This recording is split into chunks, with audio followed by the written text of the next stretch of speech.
L'omicidio di Margherita Ceschin di Lazy Guzman, indagata per il delitto, scarcerata dal Tribunale del riesame, non vuole più vivere nella casa di Lorenzon, ma secondo il suo avvocato sarebbe ancora in Veneto. Paura a Canazei in Val di Fassa per una bambina di 3 anni di Montebelluna precipitata in un dirupo durante un'escursione. La piccola, sempre cosciente, è stata trasportata in ospedale a Trento. Sicurezza stradale, 10 le patenti ritirate in Treviso Mare per velocità e sorpassi azzardati. Stamattina a San Biagio sfiorata la tragedia. Momenti di paura nella tarda serata di ieri alla tradizionale sagra d'agosto di Altivole. Spruzzato spray urticante nell'aria, medicate 2 persone. Il Ferragosto dei trevigiani, complice l'inflazione e il caro spiagge, in tanti hanno invaso il Piave, dove c'è chi propone anche il menù a prezzi calmierati. E le temperature sono di nuovo in salita, brucia al nord-est fino a 40 gradi in molte province, diramato l'allarme climatico sulle coste, ma a fine mese possibili nubifragi e grandinate. C'è un sentiero che da Padola di Comelico Superiore porta fino alle sorgenti termali di Valgrande, meta di escursionisti appassionati di musica. Il suo creatore sogna di presentare le sue opere a Reda Canzian, storico bassista e voce dei Pooh.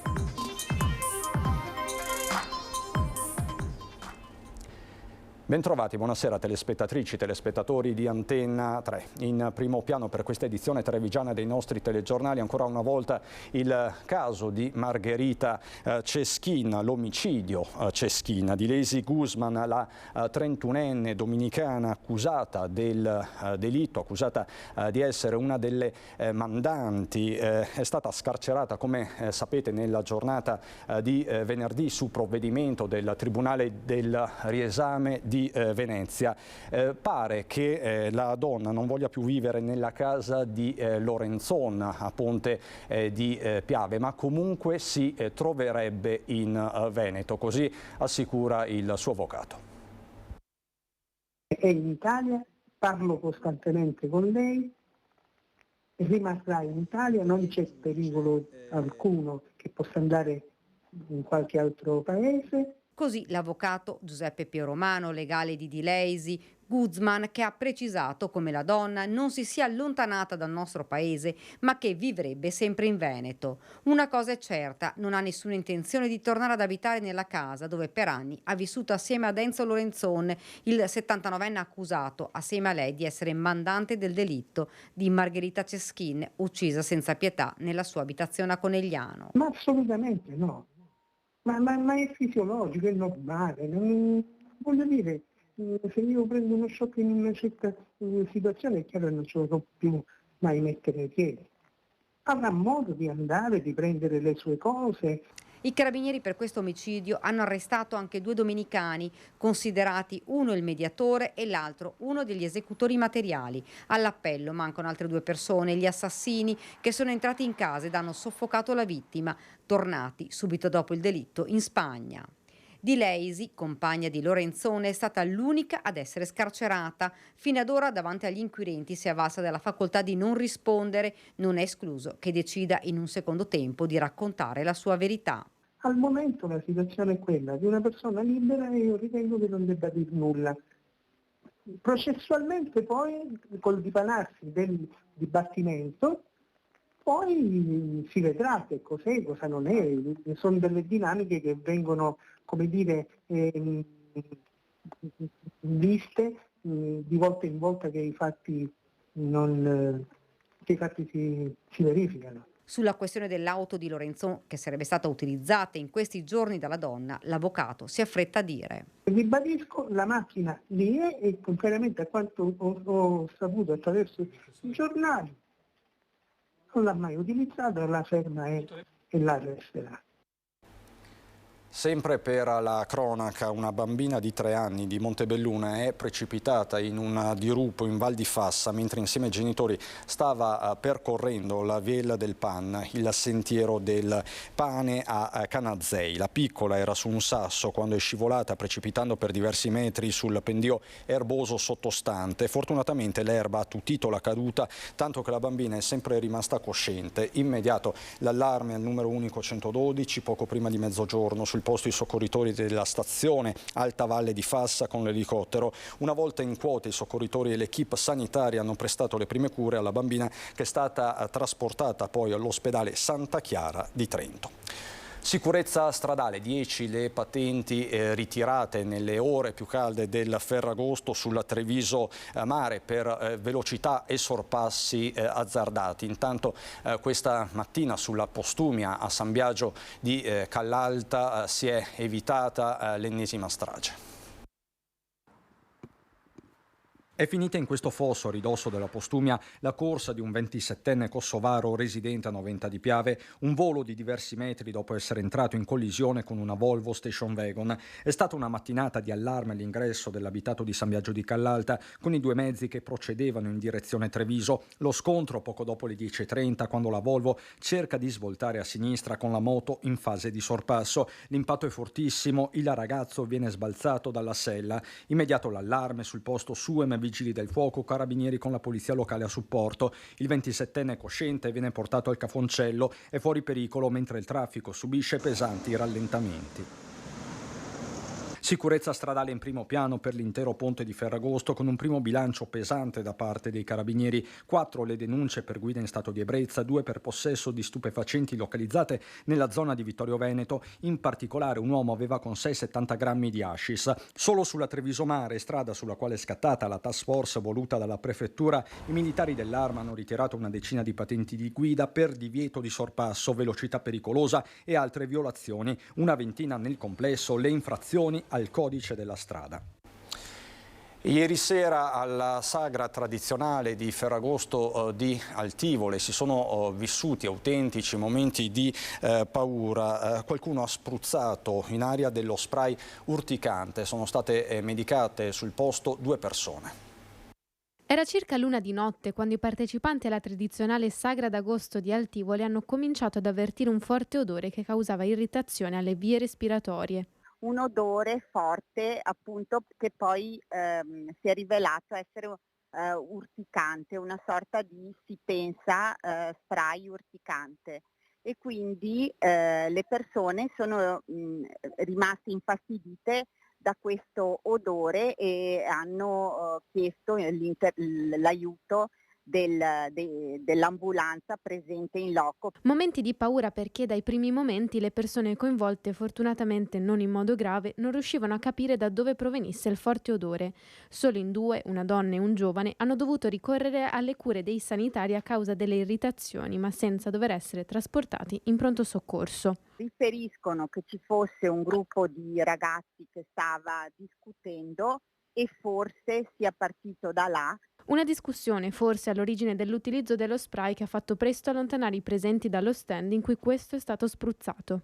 Sembra si sia trattata più che altro di una bravata, probabilmente un esito di una serata che non era neanche iniziata lì ad Altivole, ma uno strascico di un'altra discussione.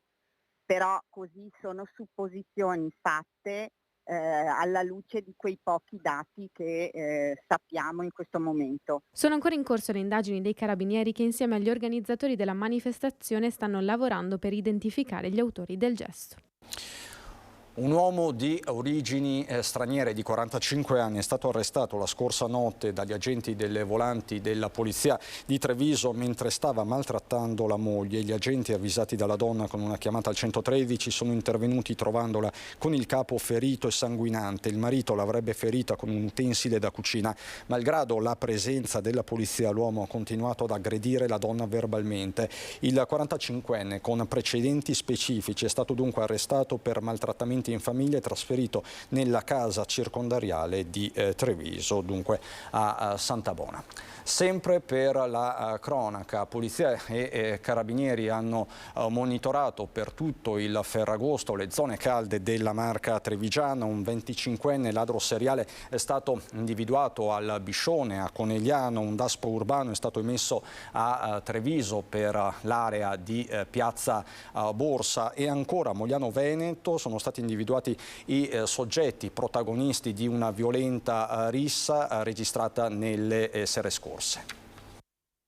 Uno strumento importante, importantissimo, a servizio della nostra polizia locale, a servizio dei carabinieri, un servizio che serve per prevenire ma anche questa volta per risalire ai responsabili di atti di violenza. Sono state le telecamere della zona, accanto alle testimonianze raccolte dai carabinieri, a consentire di stringere il cerchio sui protagonisti della rissa scoppiata la sera del 7 agosto al Parco delle Corti Benedettine sul retro dell'uomo di Mogliano, denunciato un italiano di 30 anni, pregiudicato un 29enne e 28enne marocchini. Alcol e futili motivi alla base della scazzottata che aveva creato non poca apprensione tra i residenti con scene da Far West. Proprio le Corti Benedettine restano sorvegliate speciali. Abbiamo anche in azione i nostri educatori di strada, abbiamo potenziato la sorveglianza di quell'area, è videosorvegliata, quindi insomma la situazione è molto migliorata. A Conegliano altro scenario, quello della zona calda del Biscione, dove i carabinieri hanno eseguito una misura cautelare nei confronti di un 25enne marocchino,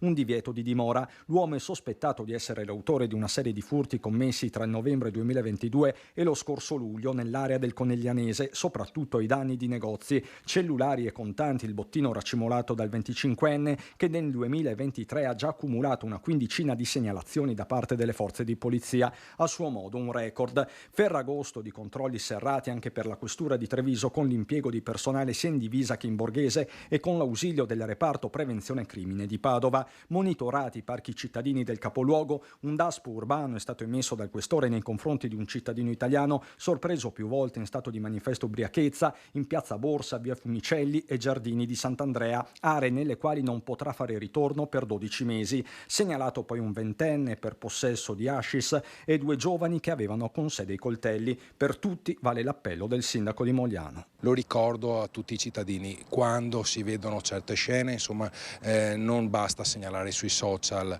l'evento, bisogna assolutamente denunciare e formalmente denunciare presso la polizia locale o i carabinieri i fatti, insomma, di violenza di cui si è testimoni.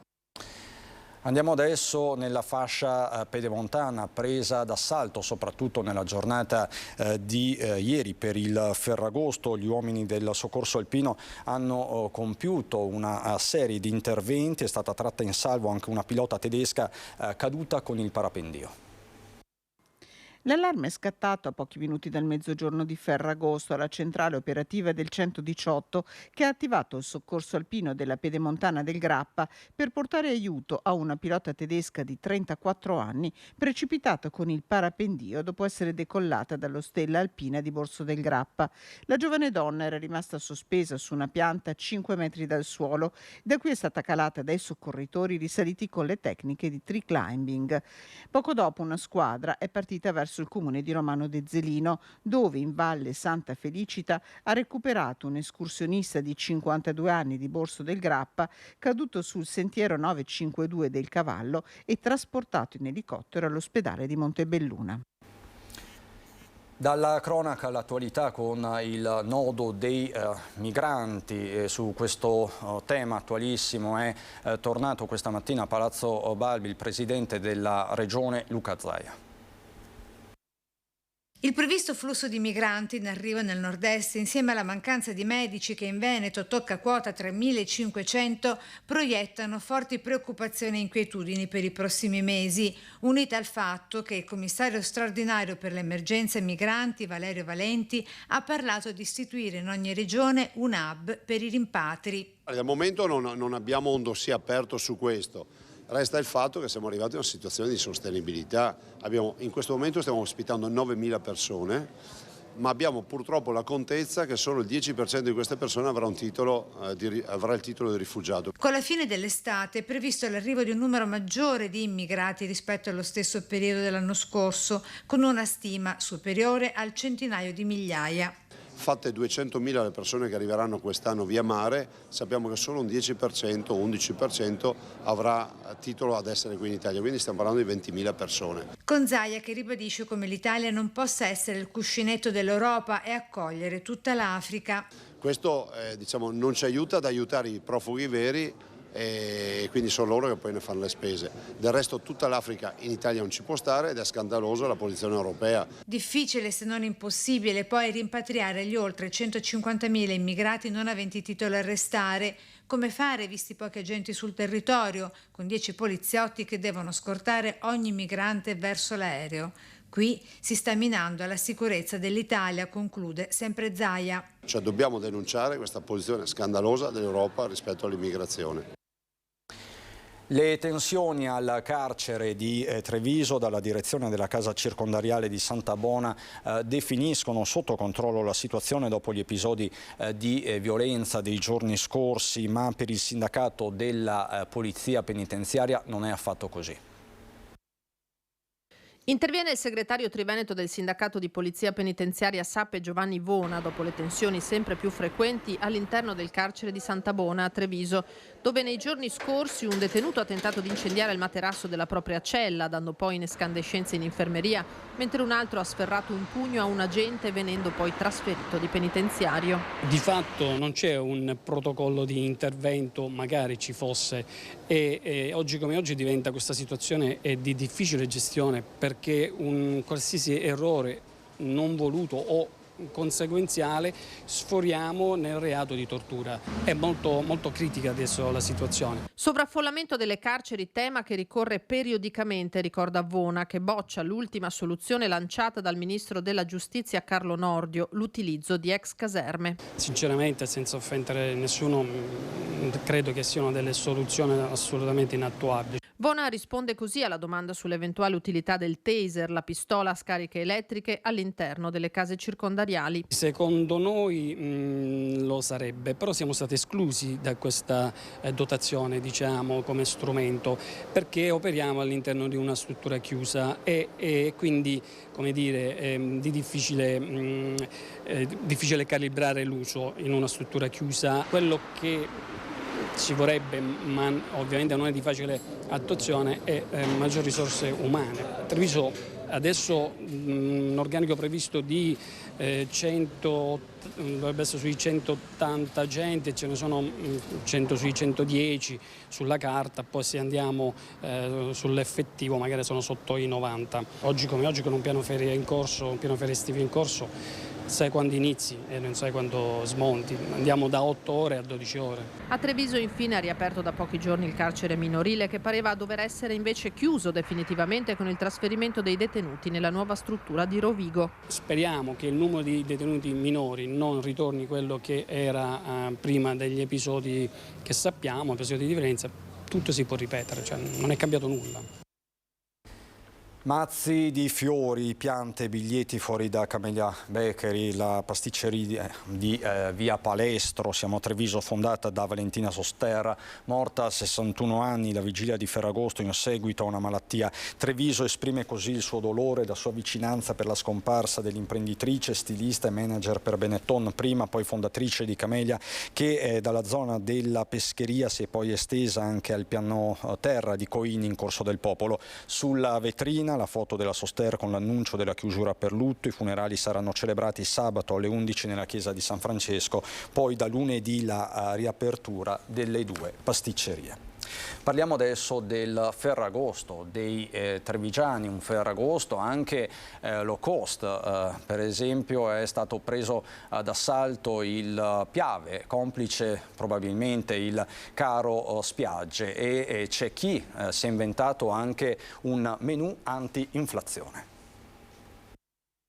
Abbiamo tirato via il menù alla carta, abbiamo fatto un menù dedicato a Ferragosto a un prezzo interessante e questo ci ha dato atto del sostegno e anche del nostro lavoro svolto, insomma. C'è soddisfazione nelle parole di Ivano Camerotto, titolare dello storico ristorante Da Domenico sulle Grave a Spresiano. Qui il menù anti-inflazione ha avuto i suoi effetti. Abbiamo fatto un antipasto, un primo e un secondo, perché la grigliata sul Piave è un classico, con il dolce, caffè coperto, vino a parte, perché le bevande le mettiamo a parte, 35 euro, era un buon prezzo, insomma, e questo ci ha dato atto. Non serve far la fila al mare, però si può passare una giornata così tranquillamente anche in compagnia. Quindi a costi anche accessibili, questo è importante. Certo, sì, sicuramente sì. Un modo anche per lasciarsi alle spalle i danni del maltempo di un mese fa, che da queste parti aveva battuto parecchio. Ci siamo ripresi subito il giorno dopo, ringraziando anche tutti i nostri collaboratori che ci hanno dato una una mano, sempre attivi perché bisogna rimboccarsi le maniche e guardare avanti. In generale il Piave è stato scelto da tanti trevigiani da Pederobba a Salettuola, anche per questo il sindaco di Spresiano rilancia una proposta per la cosiddetta spiaggia del popolo. Servirebbe una regolamentazione dall'alto che ci permettesse magari di fare quelle famose spiagge, tra virgolette, sul Piave, che permetterebbero intanto una balneazione sicura, una normativa che demandi anche al comune, perché no, una regolamentazione. È chiaro che deve essere una cosa omogenea. Siamo stati qui, siamo stati ai laghi di Revine, bicicletta, queste cose qui, arrampicare. Le montagne qua vicino sono sempre molto belle, il Piave è bello, quindi... Sì. Avete evitato, diciamo così, la calca del mare? Assolutamente sì, se si può, almeno noi. Abbiamo fatto una settimana al mare con i bambini perché li abbiamo portati in campeggio e adesso siamo a casa. Vi godete un po' il Piave? Sì. Ritorniamo la prossima a lavorare, comunque questa settimana sì, rimaniamo a casa in zona, ecco. Quindi avanti e indietro da qua probabilmente? Sì, esatto. Sì. I bambini sono contenti? Sì. Si divertono. Ma c'è anche una nota amara proprio sul Piave, perché ci sono sempre i soliti incivili.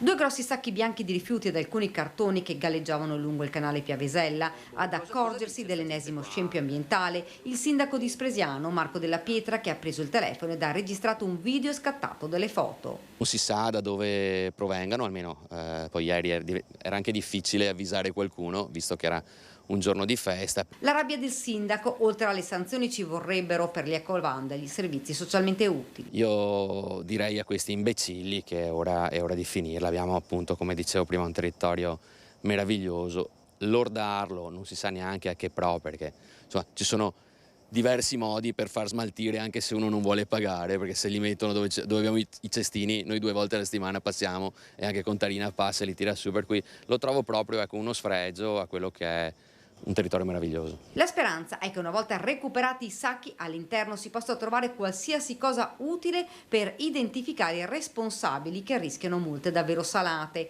A Ponte di Piave, lungo il fiume Sacro alla Patria, meta di tanti cittadini, questa mattina il risveglio per il sindaco Paola Roma è stato poco piacevole. Nonostante gli appelli, dico anche, perché le persone possono sicuramente venire nei nostri territori, fare una giornata in compagnia lungo il fiume Piave, però naturalmente riportarsi indietro i rifiuti e non lasciare quelle situazioni di inciviltà. Questo lo dico perché anche oggi sono stati impegnati i nostri operai naturalmente nel recupero ovviamente di tutto quello che è stato lasciato nella giornata di ieri. Bottiglie, sacchetti, resti di cibo, è una questione di rispetto per l'ambiente e di civiltà, tuona la prima cittadina. Ora cercheremo di identificare gli ecovandali. Questa è una delle attività che appunto gli operai assieme alla nostra polizia locale poi vanno ad intercettare, sicuramente da questo, ma anche ricordo che anche nel nostro territorio, nell'ultimo consiglio comunale, abbiamo approvato un regolamento di videosorveglianza anche per le telecamere mobili, il che significa che possono sicuramente essere utilizzate anche in questi luoghi. 500 euro è la sanzione, i cittadini sono avvertiti,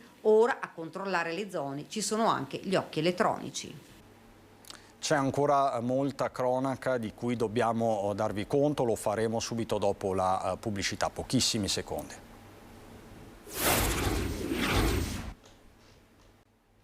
Di nuovo in studio per occuparci del grande caldo che è ritornato un po' in tutto il Veneto. Facciamo il punto con il nostro generale Iannicelli. I valori massimi già sono abbondantemente oltre 30 gradi, ma cresceranno ulteriormente, quindi 34, 35, 36 gradi per questo fine settimana e l'inizio della prossima. Le temperature alte pensavamo di averle lasciate alle spalle, così non è. Il gran caldo non abbandonerà il Veneto e anzi nei prossimi giorni si rinforzerà ulteriormente. Abbiamo ancora un campo di alte pressioni molto forte al suolo, si associa un promontorio, il famoso anticiclone africano che ci interessa e ci interesserà sempre più. Ecco, queste sono le condizioni che provocano poi un aumento anche veloce delle temperature. Secondo le previsioni, a fine mese vi è inoltre l'ipotesi dell'arrivo di una perturbazione atlantica carica di temporali violenti con possibili nubifragi e grandinate. Ci saranno le condizioni per temporali nuovi intensi, naturalmente questi saranno da verificare e da individuare meglio. La Protezione Civile del Veneto, con le temperature temperature in ascesa, ha dichiarato lo stato di allarme climatico per disagio fisico, con particolare riferimento alla zona costiera da mercoledì 16 a venerdì 18 agosto. Con temperature abbondantemente oltre i 30 gradi, un'umidità altrettanto alta, si creano le condizioni di un clima, di un tipo di tempo veramente disagevole, soprattutto per certe categorie. Quindi bisogna proteggersi veramente, perché la situazione è di nuovo critica. Ritorniamo alla cronaca amministrativa, perché il fondo alle opere indifferibili, uno strumento molto importante per gli enti locali, è arrivato solo oggi. È una buona notizia, ma il ritardo nella pubblicazione delle assegnazioni ha creato e crea grandi difficoltà.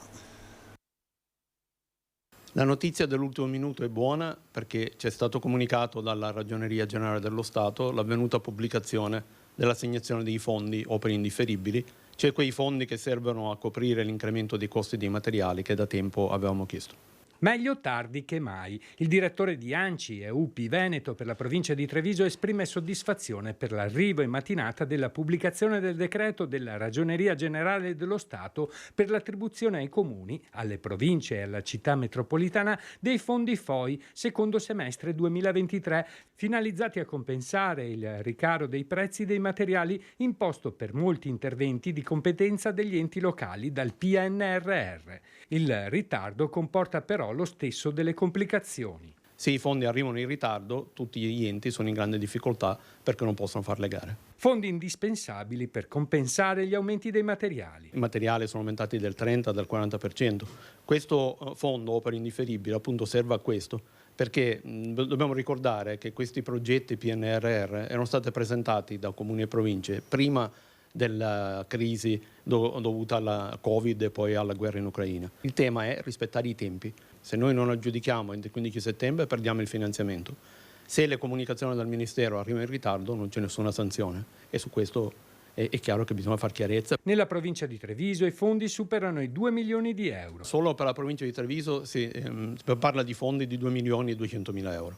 Si tratta della realizzazione del nuovo istituto Planck e della realizzazione della palestra a Vittorio Veneto, la nuova palestra dell'Istituto Beltrame, e la ristrutturazione delle 2 palestre a Treviso. Avremmo dovuto recuperare questi 2 milioni e 2 dai fondi di bilancio della provincia, dove insomma non c'è capienza. Facendo le gare senza questo adeguamento al prezziario regionale di aprile, il rischio di gare deserte era altissimo. Possiamo tirare un sospiro di sollievo? Adesso sì, e speriamo che sia l'ultima volta di dover rincorrere le scadenze e che siano rispettate da tutti. Noi le rispettiamo, che li rispettino anche a Roma. Insomma, il messaggio è molto chiaro, e noi adesso vi raccontiamo la storia della signora Gianna De Polo, a cui è stata recapitata una cartolina, pensate, di 50 anni fa. Di ritorno da un Ferragosto fuori porta, la signora Gianna De Polo, come tutti i giorni, è andata a controllare la sua cassetta della posta quando ha trovato la sorpresa. Ho aperto e sono rimasta un po' interdetta da subito, perché ho detto cartoline, ma chi mi manda cartoline? Ormai non le mandiamo più le cartoline.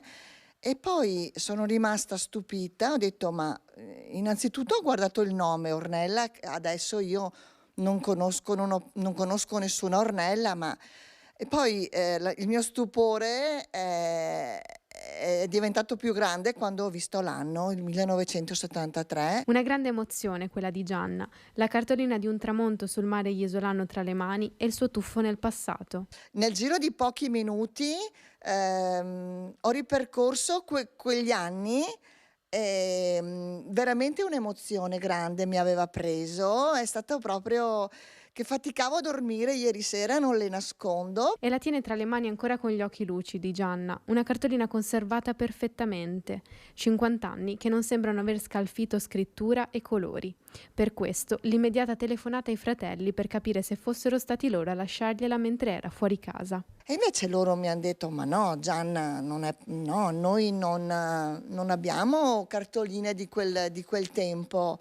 E quindi effettivamente era una cartolina di 50 anni fa. Un ricordo che l'ha portata agli anni delle scuole superiori, in cui Gianna condivideva le mattinate a scuola con più di un'amica che portava il nome Ornella, con cui è firmata la cartolina. Avevo più di un'amica che si chiamava Ornella e non saprei identificarla. E quindi diciamo così, se qualche Ornella si riconosce in questa firma, magari si può fare avanti, no? Certo, si può fare avanti sicuramente, assolutamente sì, sarebbe un piacere, assolutamente.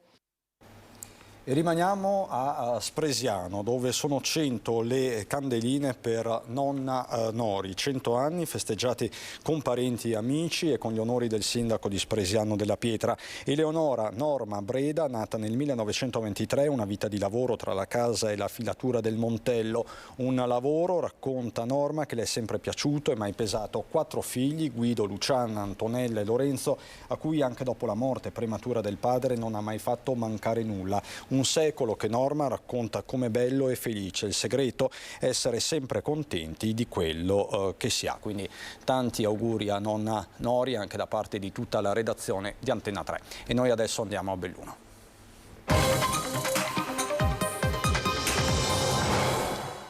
A Belluno è lutto per la morte di Gianni Faronato, figura di assoluto rilievo per la storia contemporanea della città di Feltre, in particolare presidente onorario dell'ANPI. Aveva 95 anni e visse sulla propria pelle, ricorda la sindaca di Feltre, Viviana Fusaro, i drammi e le violenze del nazifascismo, prima fra tutte quella della deportazione che subì quando non ancora aveva 17 anni verso il lager di Bolzano. Di quell'esperienza Faronato decise d'essere testimone fedele lungo l'arco di tutta la sua vita a beneficio delle giovani generazioni anche attraverso l'attività della sezione feltrina dell'ANPI. I funerali di Gianni Faronato saranno celebrati venerdì alle 15 nel Duomo di Feltre. Dal Feltrino al Comelico, dove ci sono problemi di torbidità dell'acqua, soprattutto in Comelico, nella zona di Comelico Superiore e Danta di Cadore. Da alcuni giorni disagi a non finire per tutti. C'è un po' così di confusione, nel senso che da ormai giorni non sappiamo se l'acqua è potabile o no, perché anche chiamando i numeri appositi del servizio dicono l'acqua, noi tecnici ce la segnalano come sporca. Ma sporca cosa vuol dire? Anche la nostra redazione, al pari del call center della BIM GSP, è presa d'assalto in questi giorni. Telefonate una dietro l'altra di residenti e villeggianti fra Danta di Cadore e il Comelico che ci chiedono di dare voce a un disagio oramai insostenibile.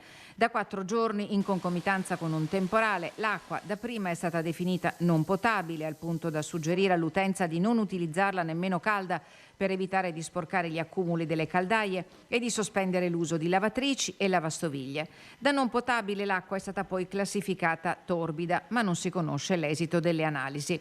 Insomma, nel clou della stagione estiva, un bel pasticcio che BIM GSP non è ancora stata in grado di risolvere. Vogliamo un po' di chiarezza perché sono stati presi d'assalto i supermercati e l'acqua minerale è finita. So che gente è andata perfino a San Candido per prendere l'acqua minerale, per poter fare il caffè, bere, cucinare diventa sempre più restrittivo finché un giorno o due qualcosa, ma qua cominciano a essere parecchi giorni, non vediamo ancora chiaro. Il sindaco Staunovo Polacco spiega che il temporale di 4 giorni fa ha sotterrato l'opera di presa, turbina e acquedotto a Rifugio Berti e che 300 metri più a valle c'è stata una movimentazione di terra al Rio del Sasso che non si osservava almeno da 20 anni.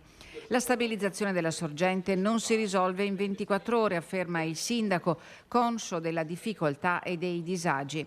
Privati e attività commerciali, bar, alberghi e ristoranti però sono in ginocchio. Più di qualcuno pensa a un esposto all'autorità giudiziaria. A poco o nulla in questo momento serve spiegare che queste cose possono accadere in montagna anche per un sol temporale. Vogliamo vedere chiaro, vogliono darci delle indicazioni precise e questo si sta ripetendo di anno in anno e quest'anno la cosa è andata veramente per le lunghe.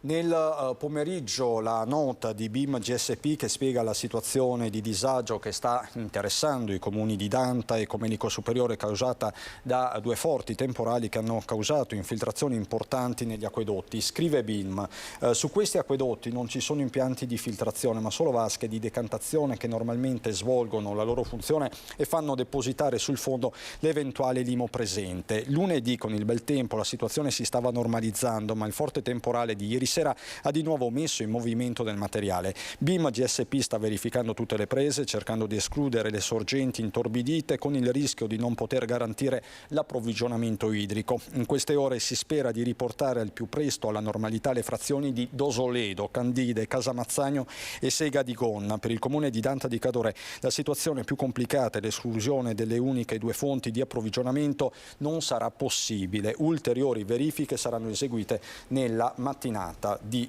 domani. Queste dunque le comunicazioni di servizio da parte del BIM GSP. E noi veniamo alla cronaca. Incidente in Alpago per un ciclista padovano. È caduto in bicicletta ed ha battuto il volto. È successo ad un ciclista 39enne di Carmignano di Brenta ieri sulla strada del Taffarel in discesa da Palughetto in Alpago in provincia di Belluno. L'uomo ha perso il controllo della propria mountain bike ed è caduto riportando un trauma al volto e contusioni in tutto il corpo.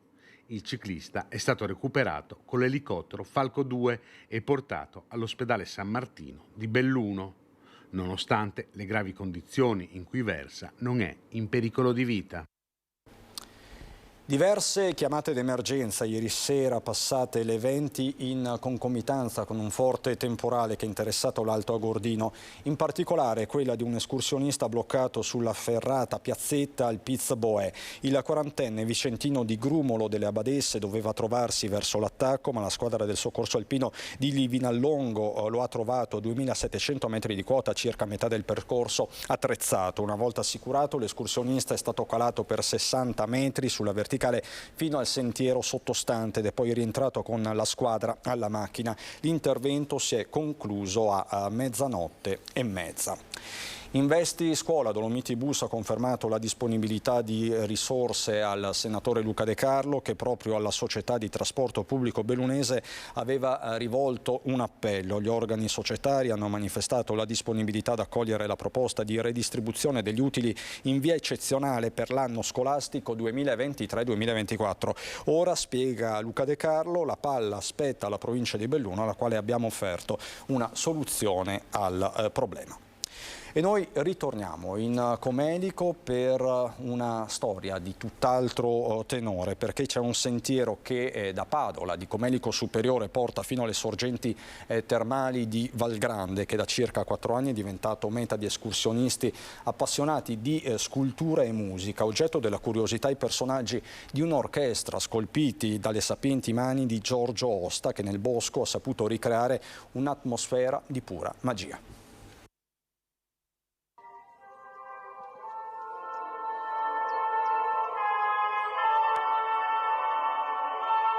Tutto è nato un po', diciamo quasi casualmente, cominciando a fare un po' di legna per pulire il bosco. Piano piano ho cominciato a venire delle idee e ho cominciato a fare delle cose. Dapprima un'aquila, poi un gufo, un drago e un orso, e poi i personaggi delle più popolari fiabe, e uno dopo l'altro dalle ceppaie degli alberi divelti da vaia sono nati veri e propri musicisti creati a colpi di cesello, fino a realizzare una squadra di suonatori già meta di tanti visitatori. Il creatore è Giorgio Osta, falegname di Padola di Comelico Superiore. Sua l'idea di valorizzare il sentiero che parte 3 chilometri a monte del paese, si sviluppa pianeggiante nel bosco e arriva fino alle sorgenti termali di Valgrande. Ho creato questa fila di personaggi che, ripeto, vedo che sono molto apprezzati. Quest'anno ci ho aggiunto qualche cosa, il giochino della pallina per i bambini, ho aggiunto un megafono per far ascoltare la musica nel bosco. Il sentiero della musica è arte pura, animata dalla passione, condivisa dalle regole che hanno supportato la creatività di Osta. Le idee non mancano, legname a terra ce n'è tanto, vedo la necessità delle regole proprietarie dei terreni a concedere e riprendere quello che ho bisogno, e quindi c'è anche un supporto un po' esterno su queste cose. Ma nel cassetto c'è un sogno: concludere entro l'inizio dell'autunno la realizzazione dei componenti di un complesso di musica pop, omaggio ai Pooh. I Pooh sono il complesso della mia giovinezza, diciamo così, no? Lo è tuttora. Difatti sotto pensavo di metterci sempre, così me ne danno il consenso, visto che è il sentiero della musica, vorrei scrivere in Metachello chi fermerà la musica per ricordare una loro forse prima e bellissima canzone. E se Red Canziani è così bravo e gentile di farsi 2 orette di macchina per venirci a trovare, possiamo anche divertirci un po'. Vediamo quindi se ci sarà una risposta. Per il momento da Treviso e Belluno è tutto. Vi parlavamo prima del grande caldo, ve ne ha parlato diffusamente il nostro generale Giancarlo Iannicelli e quindi non ci resta che guardare insieme le previsioni del tempo. È tutto, grazie per l'attenzione, buona serata.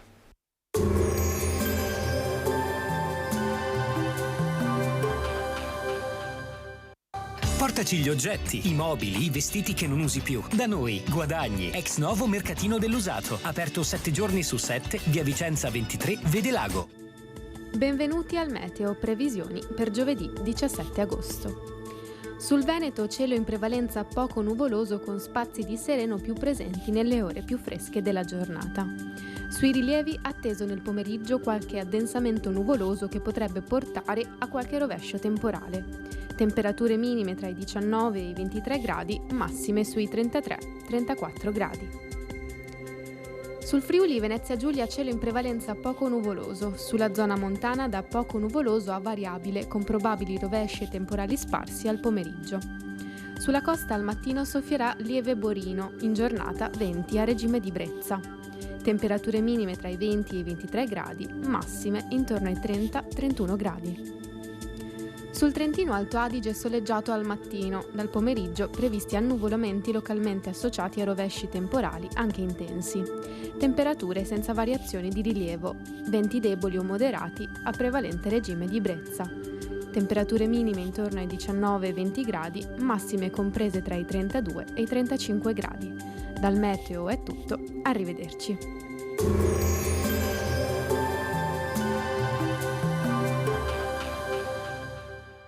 Portaci gli oggetti, i mobili, i vestiti che non usi più. Da noi, Guadagni, ex novo mercatino dell'usato. Aperto 7 giorni su 7, via Vicenza 23, Vede Lago.